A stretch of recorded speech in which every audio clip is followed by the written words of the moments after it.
A healthy 14-year-old boy in South Carolina, his name was William Hand, woke up one morning not feeling well, and just days later, he was gone. He died from a condition most people have never heard of. It's called meningococcemia, also called meningococcal septicemia. So this video is about what that is, how it spreads, and what we can all do together to prevent it. So what happened to William? William had just graduated 8th grade from Hughes Academy of Science and Technology. He woke up early one morning, not feeling well, and within hours he deteriorated rapidly. And in just a few days, his body could no longer keep up with the infection. His father wrote on Facebook, "Everything snowballed and God called him home." This wasn't cancer, it wasn't trauma, it was a bacterial infection. Meningococcemia is a bloodstream infection caused by the bacterium Neisseria meningitidis. Now, this bacterium is often known for causing meningitis, which is an inflammation of the brain and spinal cord linings, which we also refer to as the meninges. It is the leading cause of bacterial meningitis in children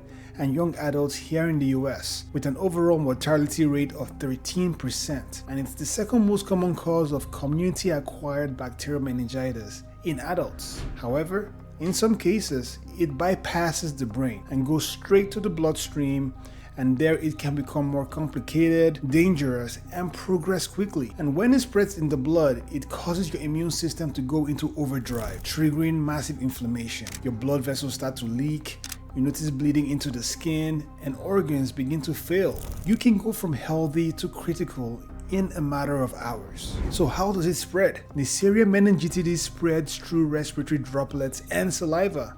And here's the wild part, it spreads through everyday stuff.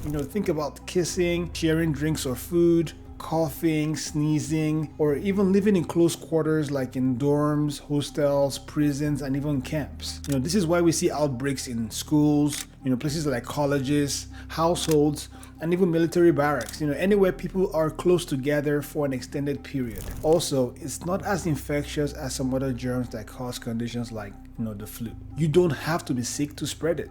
Some people carry this bacteria in their nose and throat without showing symptoms, and they unknowingly pass it on to others. What are some early symptoms to watch out for? The clinical manifestations of meningococcal disease, varies. The early symptoms or signs can mimic the flu, which makes it easy to miss. You could have, fever, a headache, muscle aches, fatigue, nausea or vomiting. You can tell that these are symptoms that can be seen with other conditions like the flu. But with this condition, it can progress really fast and things can spiral quickly, to symptoms that can be described as late symptoms, advanced symptoms, or red flags, which are like a dark or purplish rash that doesn't fade when you press against it, cold hands and feet, rapid breathing, confusion or difficulty staying awake. You could have sensitivity to light, and also neck stiffness, especially if you also have meningitis. If you see any of these in a child or a teenager, please go to the ER immediately, because by the time those appear, the infection may already be well advanced.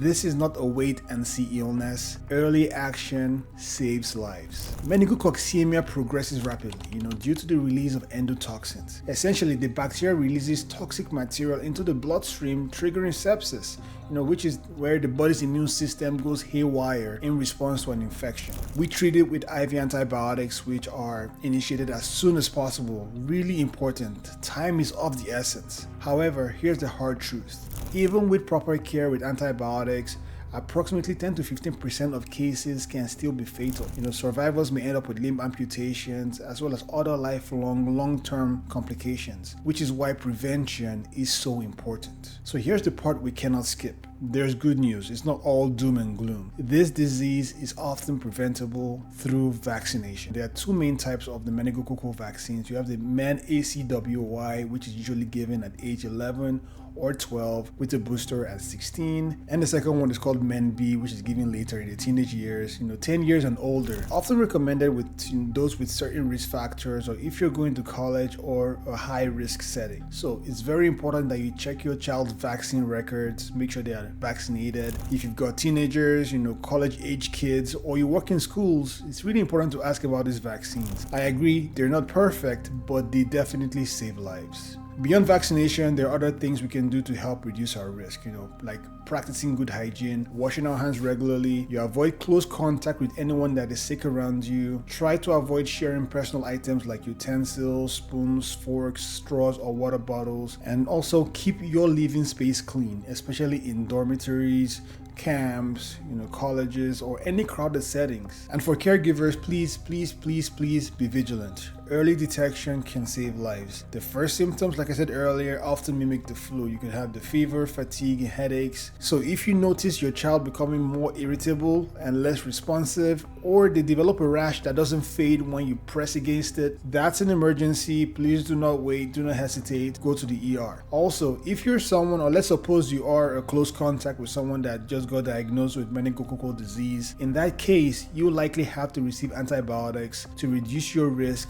of getting sick. Now, even for survivors, the journey doesn't end there. Meningococcemia can leave lifelong scars. Some survivors may end up losing their fingers, their toes, or even their limbs, while others might have hearing loss, brain damage, or learning difficulties. Some kids will need long-term rehab, mental health support, or special education services. Just thinking about all this, you can say that prevention and early detection is really important. It's everything. That's why we talk about stories like William's. To wrap this up, I cannot imagine the heartbreak of Will's parents. No one thinks their healthy 14-year-old will be gone in a matter of days. We cannot bring William back, but we can learn from his story. And I hope that by sharing this story, we will remember how fragile life can be and how powerful prevention can be also. That's why I wanted you to be aware of this, not to scare you, but to empower you. If you found this helpful, or if you've got questions, please drop them down below and hit the like button